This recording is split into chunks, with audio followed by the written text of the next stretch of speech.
Je suis en cellule depuis la fin de l'année 2019. Je fais partie de cette génération où, adolescents, on nous demandait de rester discret par rapport à notre religion, du fait de la laïcité. Alors ce que le Seigneur m'a apporté à travers ces cellules, c'est de ne plus avoir peur, de dire à quel point j'aime notre Seigneur. Euh, Ma parole s'est déliée et ce fut un merveilleux moment de grâce qui a été très important dans ma vie spirituelle.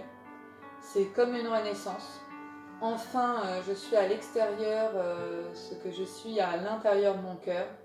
J'ose dire l'amour que j'ai pour Dieu aux personnes qui ne l'ont pas encore rencontré comme aux personnes qui s'en sont éloignées. Quand je dis que je vais à la messe à des amis ou connaissances non pratiquants ou non croyants, je ne m'arrête plus à ça. Je leur explique aussi la joie que ça me procure de partager le Christ ressuscité avec les paroissiens de mon église. Et ce qui ouvre des très beaux moments de partage. Et du coup, c'est comme ça que je me suis aperçue que j'évangélisais.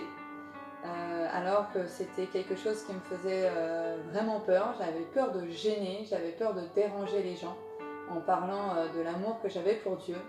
Et grâce aux cellules, j'ai mûri et j'arrive à l'heure actuelle à dire l'amour que j'ai pour Dieu et la joie, et je trouve que du coup c'est beaucoup plus simple d'évangéliser. Alors la cellule, en un mot pour moi, c'est fraternité.